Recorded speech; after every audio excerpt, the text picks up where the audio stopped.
Film होती है, इतिहास नहीं होता। फिल्म में एक्शन होता है, ड्रामा होता है, ट्रेजेडी होती है, गीत होता है, संगीत होता है, वो सब कुछ होता है जो अपने दर्शकों को लुभाने के लिए जरूरी होता है। इसीलिए फिल्म को फिल्म की तरह से देखना चाहिए, इतिहास की तरह से नहीं। नमस्कार, मैं हूं भारत शर्मा और आप देख रहे हैं वेब अखबार लाइव। आज हम बात कर रहे हैं एक फिल्म की, द कश्मीर फाइल्स की। एक ऐसी फिल्म जिसने फिर से एक समाज को दो हिस्सों में बांट दिया। एक हिस्सा वो जो इस फिल्म की पैरवी कर रहा है, जो लोगों से अपील कर रहा है, आप इस फिल्म को देखिए। तमाम राज्य सरकार हैं जिन्होंने इस फिल्म को टैक्स फ्री कर दिया है। कई सरकारें हैं जिन्होंने पुलिस से लेकर दूसरे डिपार्टमेंट को छुट्टी तक दी है इस फिल्म को देखने के लिए। और एक दूसरा तबका है जो अपने आप को धर्मनिरपेक्ष कहता है, वो इसके खिलाफ खड़ा हो गया है।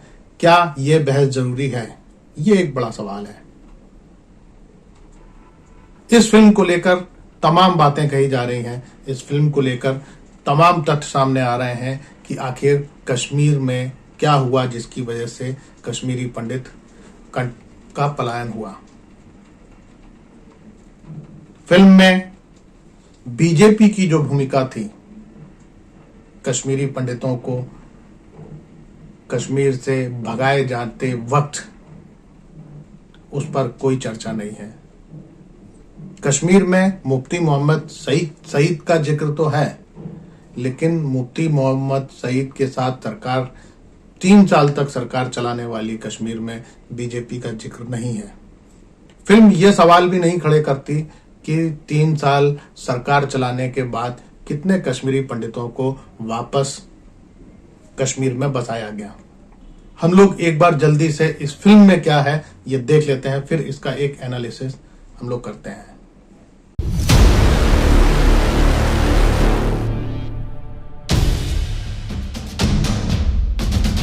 कश्मीर के पलायन पर टिकी कश्मीर फाइल्स।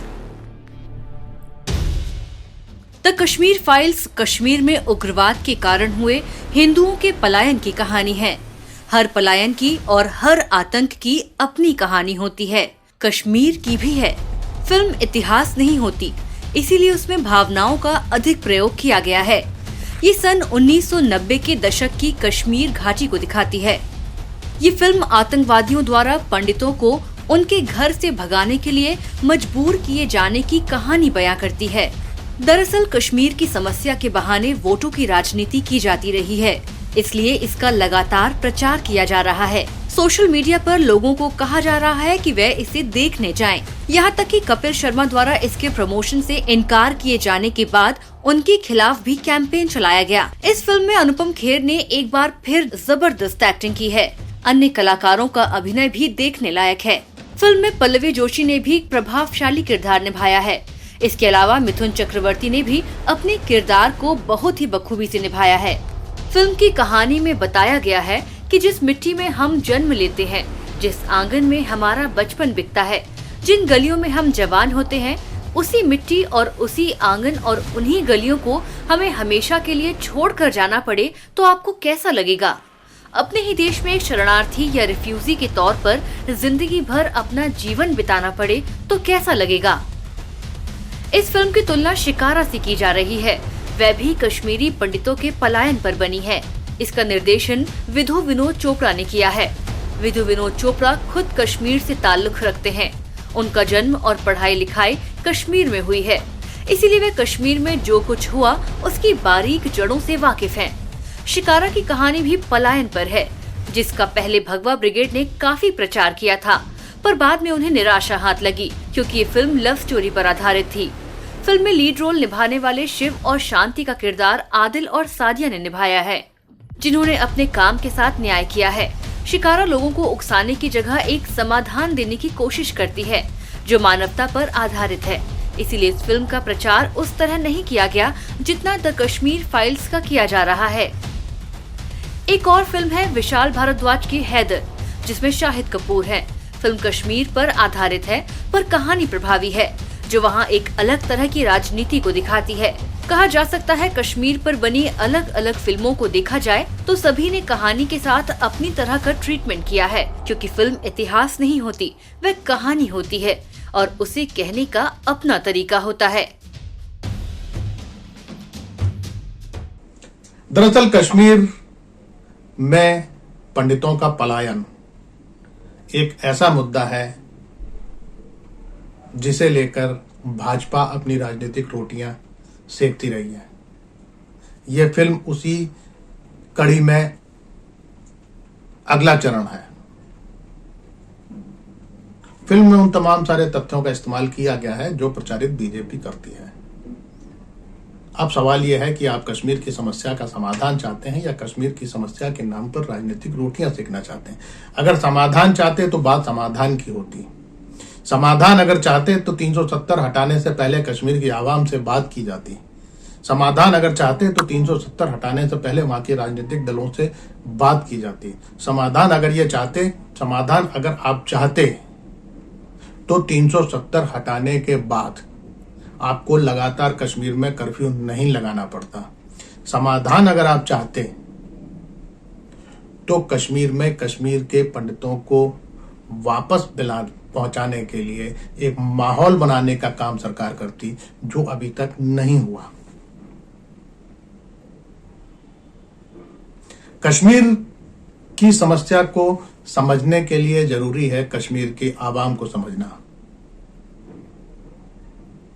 हम कश्मीर की समस्या के लिए नेहरू को दोषी तो ठहरा देते हैं। ये एक बड़ी समस्या इस देश में हो गई है कि भावनाएं भी हमारी चूजी हो गई हैं। वो किसी मुद्दे पर आहत होती हैं, किसी मुद्दे पर आहत नहीं होती। वो कश्मीर पर आहत होती है, कश्मीर के पंडितों के विस्थापन पर आहत होती है, लेकिन छत्तीसगढ़ में रमन सरकार ने कितने आदिवासियों का विस्थापन किया, इस पर वो आहत नहीं होती। हम फिलिस्तीन पर आहत नहीं होते, तब हम इजराइल के साथ खड़े होते हैं। कश्मीर की समस्या पर हम नेहरू को तो जिम्मेदार ठहराते हैं, लेकिन राजा हरि सिंह को नहीं ठहराते। वो हिंदू राजा थे। आजादी के इतिहास में बहुत सारी ऐसी चीजें हैं, अगर उनको सिलसिलेवार तरीके से समझा जाए तो इस समस्या का समाधान निकाला जा सकता है। कश्मीर की सबसे बड़ी समस्या यह है कि जब से कश्मीर हमारे देश में आया है, वहां पे लोगों के भरोसे को जीतने की कोशिश ही नहीं की गई। इस प्रक्रिया की शुरुआत नेहरू काल से ही हो गई थी, जब लोगों का भरोसा तोड़ने की कोशिशें की गई। भाजपा की सरकार आने के बाद यह सिलसिला और तेजी से चला, और यही कारण है कि अलगाववादी ताकतें जो एक बहुत सीमित हुआ करती थी कश्मीर के अंदर, वो आज एक बड़ी ताकत बनकर हमको सामने दिखाई देती है, एक बड़ी पॉलिटिकल फोर्स बनकर हमको दिखाई देती है।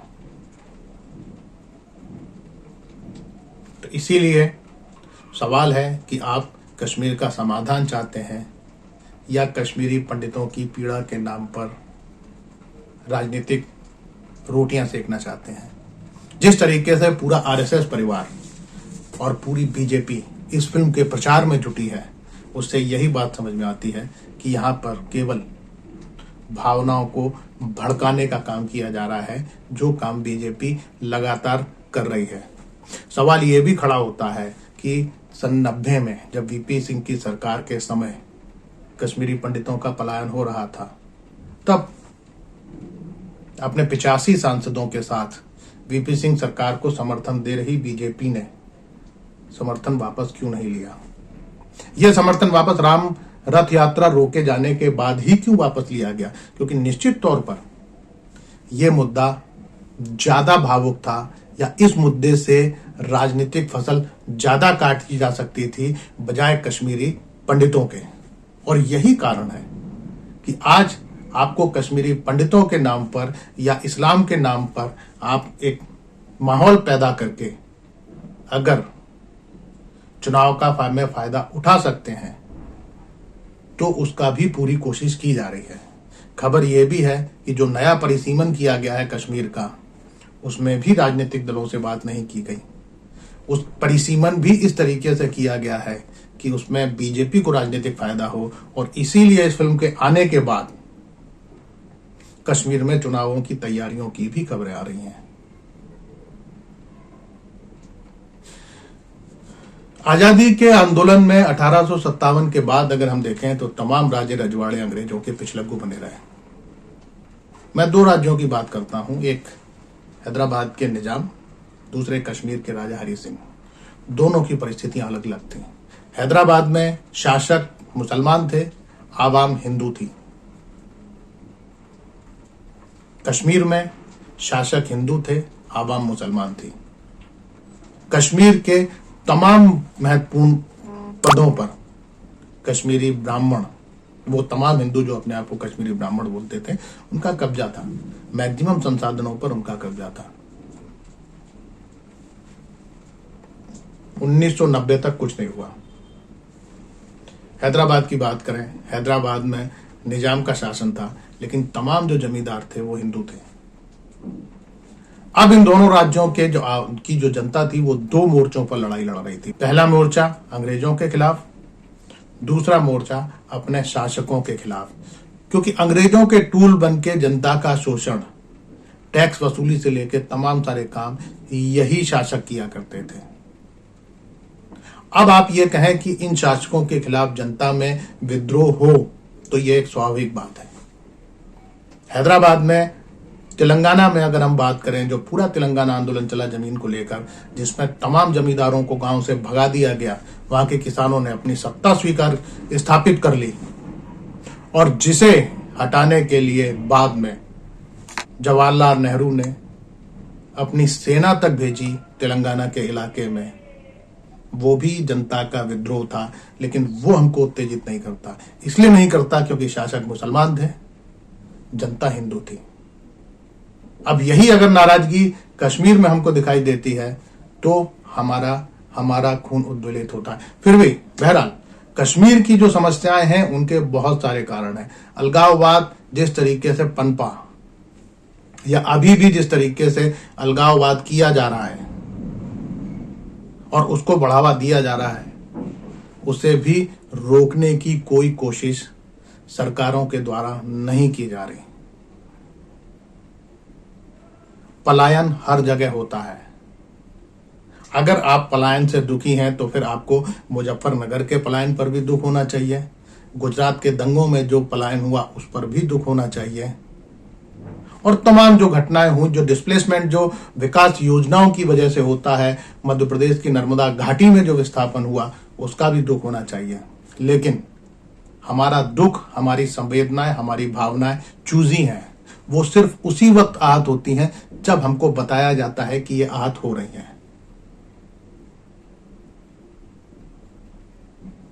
कश्मीर फाइल्स एक फिल्म है। वो कुछ लोगों के इंटरव्यू लेती है और एक तरफा उस फिल्म को, अपने बातों को एक तरफा रखती है। वो एनालिसिस नहीं है। इसीलिए मुझे नहीं लगता कि उस फिल्म के ऊपर कोई बहुत ज्यादा एनालिसिस करना चाहिए। वो फिल्म है जिसमें एक्शन है, ट्रेजेडी है, ड्रामा है, और अपने खास वर्ग को लुभाने की कोशिश है। लेकिन खतरा यह है कि क्या जिस तरीके से इस फिल्म के बहाने समाज में एक खाई बांटने की कोशिश की जा रही है या लोगों को उद्वेलित करने की कोशिश की जा रही है, ये परंपरा एक नई शुरू हो रही है इस देश में, जहां पर आप फिल्मों के माध्यम से फिर कुछ इस तरीके के प्रतिमान खड़े करेंगे और नफरत फैलाएंगे। हमारे देश में बहुत सारे लोग ऐसे हैं जिन्हें पढ़ने लिखने का कोई शौक नहीं है। उनकी जानकारियों का सारा जो श्रेय है, उनकी जानकारियों का सारे जो स्रोत हैं, वो सोशल मीडिया है। सोशल मीडिया पे किसी तरीके की कोई स्क्रीनिंग नहीं होती। सोशल मीडिया पर किसी तरीके की कोई स्क्रीनिंग नहीं होती। अगर आप भ्रामक जानकारी भी डाल रहे हैं तो लोग उसे सच मान रहे हैं।